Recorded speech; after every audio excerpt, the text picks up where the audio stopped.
Well, good evening, and thank you for joining us for CenterWorks Fusion, Access to Fresh Food, Community Collaboration Convocation. I'm Andrea Margita.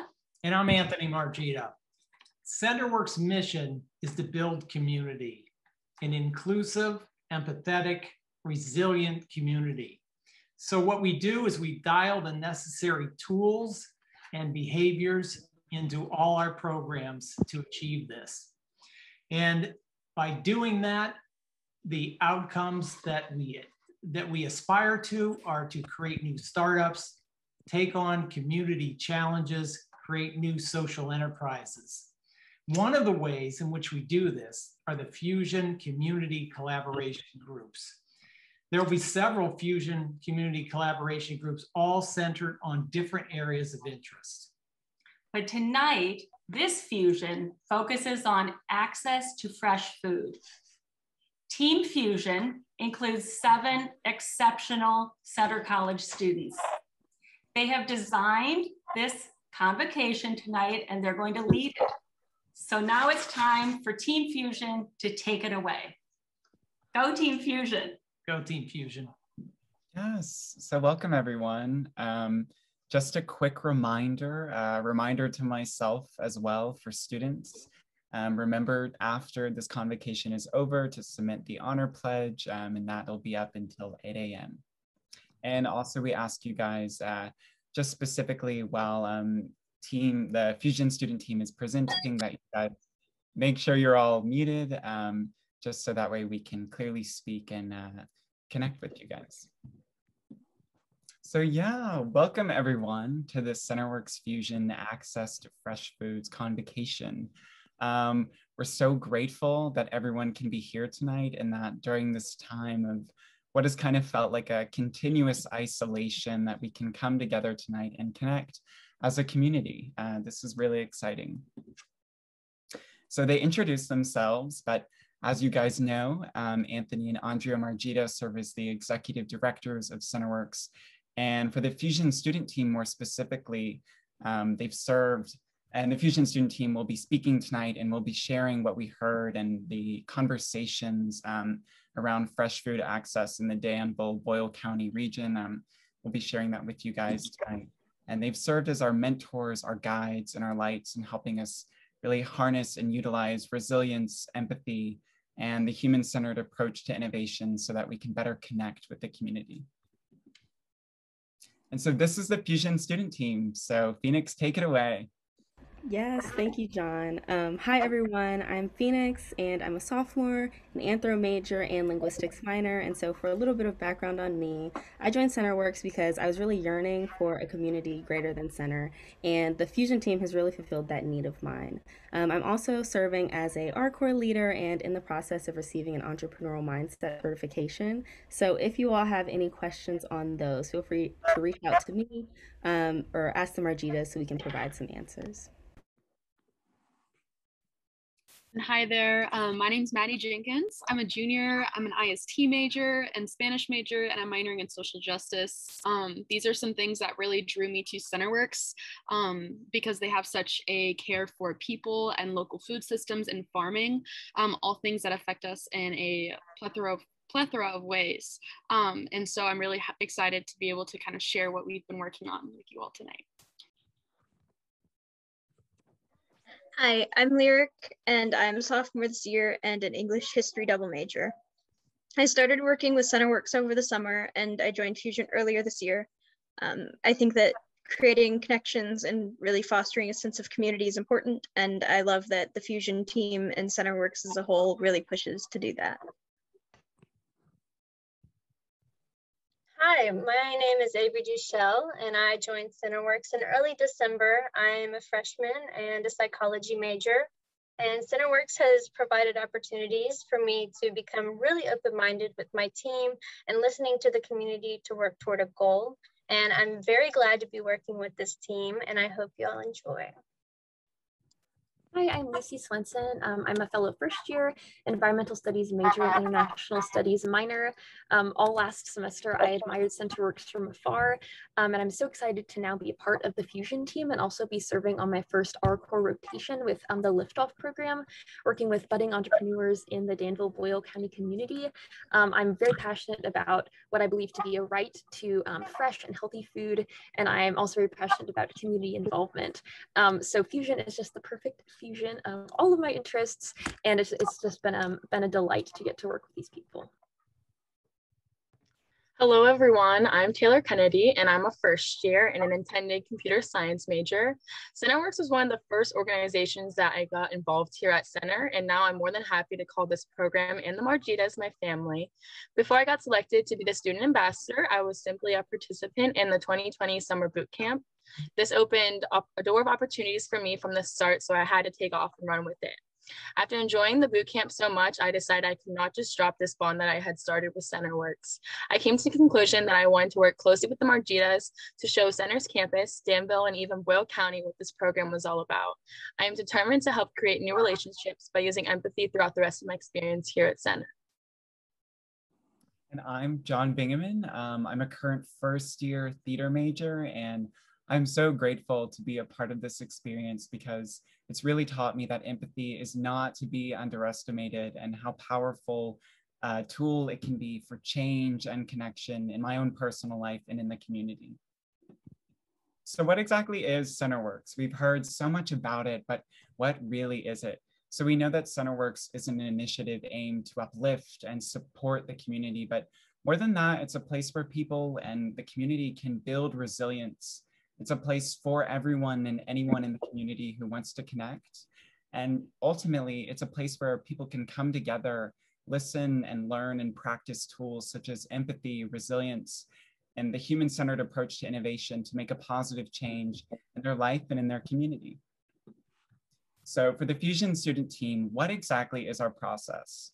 So as you'll see, these pretty yellow blobs, this is the design thinking method, which is a method that allows for solution-based action through human-centered connection.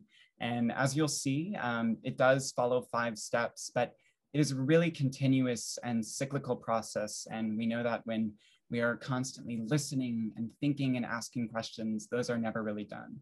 And for the Fusion student team, we've really been focusing on empathizing, so listening, having intentional conversations, and really rooting ourselves in empathy and hearing what you all have to say about fresh food access in the Danville-Boyle County community, and then taking what we heard and defining that so that way we can come together tonight and ideate, which is really exciting. And so what exactly guides our process? So at CenterWorks, we really utilize and emphasize the human-centered approach to innovation, which allows for us to harness the human perspective as a powerful tool for problem solving. And for the Fusion student team, this has allowed us to really listen with empathy and intentionally connect and hear what you guys have to say about fresh food access in your own community, in your own lives, and how it impacts you. Yes, so I'm sure you all are wondering how we got here exactly, but I am here to give you all a little timeline of all of our milestones. And so the Fusion Access to Fresh Foods Collaboration Group has been growing and hearing from the community since August. And so over these past 7, 8 months, which have really flown by somehow, we've really been able to reinforce this human-centered approach to innovation through the power of listening, connecting, and trying to understand more deeply what fresh food access looks like and means to Danville. And so in August, at the inception of this project, CenterWorks hosted a boot camp called Resilience, which invited first-year students in to learn more about community challenges in Danville and work with community champions who engage with these concerns in their everyday work. And so access to fresh foods in Danville has really been growing ever since then. And it was actually brought to us by a community member, which we call a community champion, Jeff Jewell. And so we collaborated with him and other community members and champions to really deeply understand this challenge and find ways to be an open ear.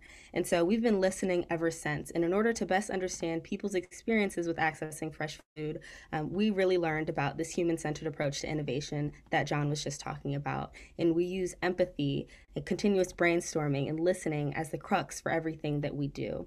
So with these three key facets being a part of everything that we've done up until now, we continued the brainstorming process with community members and followed up with emails and phone calls to get connected with even more people during this time.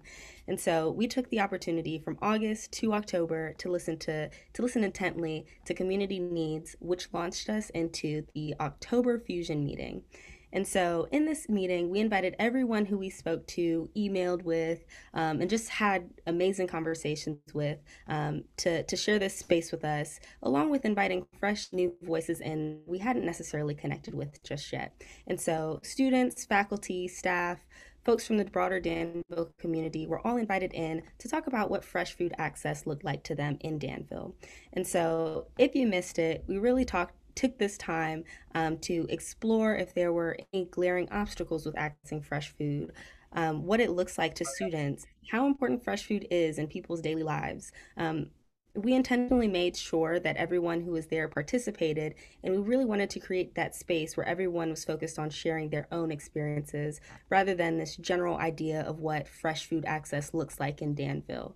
And so we pulled out so much insightful and rich information and were able to begin to build that trust in this space that we shared that evening. And so this meeting was all about listening intently and building together, which all goes back to what we learned in resilience about the human-centered approach, incorporating empathy into everything that we do still. And so we're still at the first stage of this human-centered approach process, and we built on that by talking with a local newspaper, the Danville Advocate Messenger. Yeah, so immediately after this conversation with the broader Danville community, we brainstormed ways that we could reach out to more people and hear their perspectives on fresh food accessibility. From all the information that we had gathered, we realized that although we heard a lot, there were still a lot of residents to connect with and more voices we needed to hear. We assessed how Zoom can not only be an equalizer, but also a challenge to some community members. And so we were trying to think of ways to invite more folks to share in their experiences. So we reached out to the local newspaper, the Danville Advocate Messenger, and we spoke with a journalist who wrote an article about the work that the Fusion team is doing and our mission to connect with more people. In tandem with this newspaper article that brought more voices to the project, we also opened a hotline to try and mitigate the difficulties of navigating Zoom. And so this hotline really invited people to call in at whatever time they wished. And so we had a Spanish version and an English version to this hotline to provide people with the opportunity and convenience to connect with us however and whenever. And so this provided a really great way to continue our collaboration efforts and focus in on ways to grow with the greater Danville community more deeply and figure out what the community needs are and what the challenges are as well. And so since these were one-on-one conversations, these opened the doors for more elaborate, direct, and really meaningful exchanges. There wasn't a cap or time limit on these conversations either, so they lasted from 5 minutes to 2 hours. And let me tell you all, these were such powerful, profound calls and really helped us all recognize the acute barriers that people really candidly shared with us and allowed us to be a little bit more perceptive to the differences in people's experiences in accessing fresh food in Danville. And so everything up until this point had been all about a community approach to hearing these perspectives. So this was a really great way for us to not only build on the insights that we had already had, but tap into these synergies and build a Danville that we all want to be a part of and are proud of. And in building that Danville that we were all proud of, this is where we get to this convocation tonight. After all of that wonderful, great collaborating and listening, we're really going right back to that human-centered approach and building off of that first step of empathy. So we're moving along to the other two steps of this process, which are defining the problem from the insights that we've gathered and taking time to focus on what you all have to say. And so for the time being, we want you all to continue to sit back and listen, but really listen intently. Take some notes on what stands out to you and any ideas that you may have to continue to propel this project forward. We're on to the define and ideate steps of this innovative framework, and really want to invite you all to share that experience with us. So after all of these hours that our team has put in listening to our community members, we have been able to pull out some insights about the barriers that cause them the most inconveniences when trying to access their fresh foods. When first analyzing the barriers that we heard from the community, we learned that sidewalks play a major role. There aren't any direct ones that take someone to the store to access their fresh foods. People have noticed other individuals walking on dangerous routes because of this. Alongside, we heard that transportation via car or vehicle can be unavailable to someone in their community. They are tempted to have to trust another individual in their community if they do not have one. We also heard that public transport is another common barrier. The Danville transit can be inconsistent. It is not always flexible with everybody's availability due to a work or school schedule. As we continue to listen to our community members, we also listen that the lack of information dealing with fresh foods is decreasing. We have all learned the basics of fresh foods and the importance of it back in grade school, but it hasn't expanded much from there. We have been told that this is a factor that plays in today's society, especially since the access of fresh foods is commonly overlooked. Another point dealing with the lack of information is when technology and Wi-Fi access come into play. Not everyone in our close community or even Boyle County has access to technology to research into the best products that they should be consuming. Therefore, online resources that would benefit these individuals are hard to use because of this lack of access of technology and Wi-Fi. So cost is a fairly straightforward barrier. We all experience it. We all understand that cost is a reality. And so many of the insights that we heard were very much related to the high prices that often accompany fresh and healthy food. We've heard the adage that time is money, and fresh foods require time, which is a huge component of cost. And in contrast to that, processed and packaged foods have just been streamlined for really fast production. And so this allows them to cost less in the market. At grocery stores, and commercial farmers are often very streamlined and have a very streamlined process, but they still require time and they still require resources like water, and they rely upon weather patterns, which can be unpredictable and are increasingly unpredictable. And then organic and local produce from smaller farms that we know to be even healthier if they're organic are often significantly more expensive than even commercial produce, because these smaller operations have to price their food higher in order to make a profit. So grocery stores like Kroger and Walmart and Aldi do offer fresh food, but they also offer processed and packaged foods that are just so much more desirable in terms of cost. And within that comparison, examining that comparison. And the farmers market does do a really great job of offering fresh produce and fresh foods like fresh breads and fresh meats and other kind of food products. But this is just not realistically affordable for a lot of people in our community. And then delivery services have become really huge during the COVID-19 pandemic.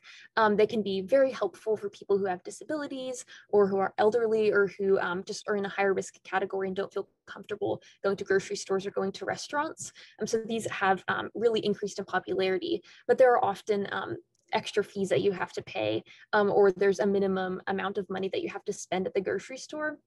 So it's just not often very sustainable for people to get their weekly or multiple times a week groceries or food from restaurants through delivery services. And we did also hear that not everybody has a positive experience with delivery services, whether it's with the personal interaction aspect of it, or whether the fact that it's a technological service. And so that is a barrier in itself, that some people just don't know how to use that kind of technology because it can be confusing and kind of complicated. And then gas expenses are also a huge aspect. We talked about transportation. So if you do have a car, you do have to think about gas expenses.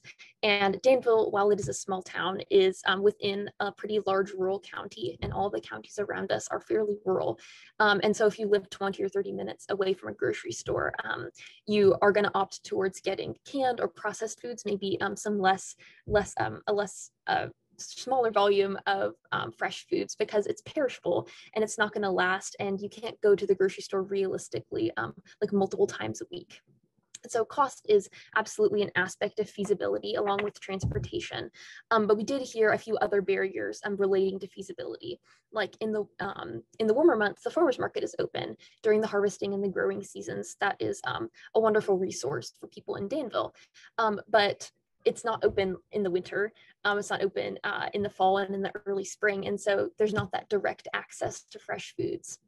And then, I mean, people have so many responsibilities. A lot of us are students, a lot of us are community members. We all have school to do, we have classes to attend, we have families to take care of, we have jobs to work at, and we have to make money in order to buy fresh foods. And so there are just so many aspects related to time that really prevent people from being able to even take that time to travel to the grocery store. And we did hear that some people really like going to stores in Lexington, like Trader Joe's, for example, or Whole Foods. They have some more vegan options, but that does take so much time to travel there.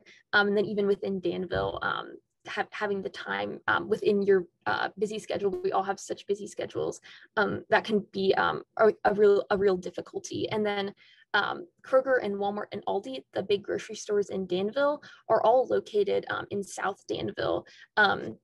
And so even if you live within the city, that can still be kind of a distance to drive, or a distance to walk or take transit if you don't have a car yourself.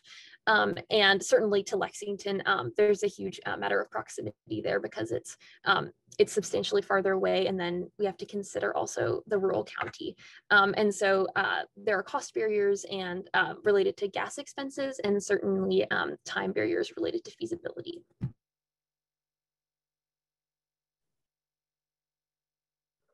Due to one of our purposes of addressing these barriers is to make them known, the discussion about inclusivity and exclusivity is very important to individuals within the Danville community as well as us. We have heard of demographic and socioeconomic barriers that people have faced, especially concerning exclusivity. Places such as the farmers market within Danville may not openly display how inclusive they are. Danville community members have expressed that the board members are not racially representative with this organization. Because of this, there's lack of communication of how welcoming this area is based on their minimal outreach upon a variety of the social issues. And these issues keep the minority groups from feeling comfortable. Many of us feel more welcome when we are comfortable and confident enough to know that the people we surround ourselves with provides a welcoming environment. If we do not experience a certain barrier, we may not be aware of how much it is happening around us. For example, there was a hotline call within the community about how some individuals walk to community gardens to get their fresh food. Therefore, because I have access to transportation, I was unaware of the important use of community gardens and how it impacted individuals within Danville to their access to fresh food.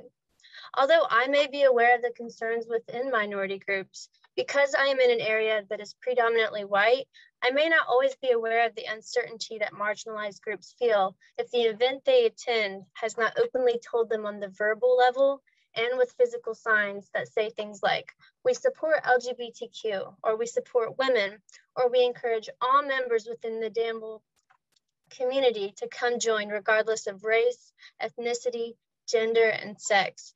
In our conversations with various members of the community, we have heard that people don't feel comfortable because there aren't obvious signs of inclusivity. So, after learning about some of the complex problems concerning fresh food access that we have heard from the community over the past several months, you may be wondering what to do with all this information. And this is what makes this virtual event interactive.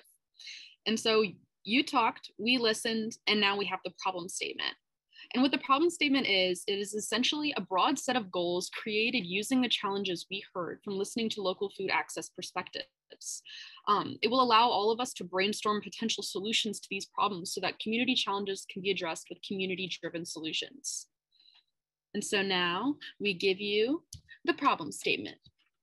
And so what this says is, how might we provide sustainable access to nutritious, fresh, affordable food to all residents of Danville and Boyle County? And while this may seem broad, and maybe to some may be obvious, the point of this problem statement is that it encompasses all of the information that we have learned from directly talking to local people who live in Danville.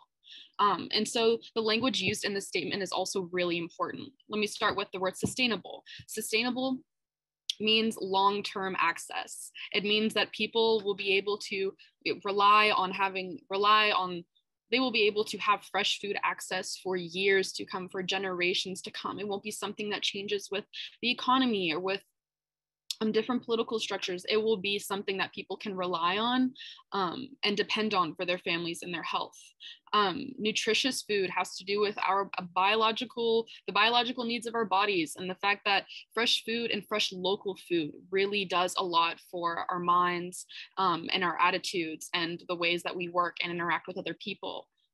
Fresh food kind of goes along with that local food and supporting the local environment, supporting local farmers, making sure that we're taking care of the space that is taking care of us. And affordable just has to do with, the cost and the transportation, the feasibility that we were talking about earlier. The fact that fresh local food is so expensive because of the way it's produced. It's produced in ways that are better for people. That's something that we see as really important and something that a lot of people are wanting but unable to access. And the reason that we have all residents on this problem statement is because there have been a ton of instances of exclusivity in many spheres in Danville. This may be obvious to some and not obvious to others, but we just had to let you all know because it's something that we heard directly from people. And so I think we can head on to the next slide. So now that we are more aware of the barriers, we want to really work to find some potential solutions and help work around these issues so more people can have easy access to fresh food. And that's where this meeting fits in. So we're about to head out into breakout rooms and you need to get ready to let your creativity flow. We really want you to have fun in these rooms, really unleash your creativity, and you can drop some virtual post-it notes on Jamboard. If you're not familiar with that, we'll have people to help out and show that program. It's really fun. And just really work with any possible solutions to the problems you've heard about tonight. Now, this can be as big or as little or as out there as you can think of. It really, nothing is off the table in terms of potential solutions. So, really go out there, even if you think that it'll never get past the, this stage. Like, you never know.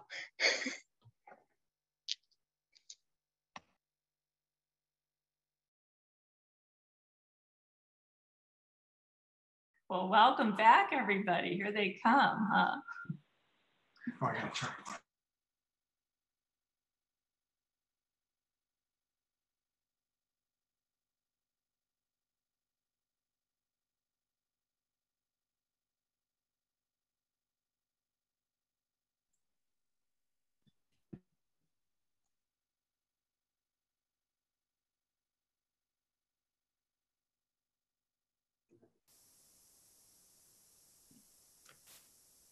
Okay. Am I good to go, John?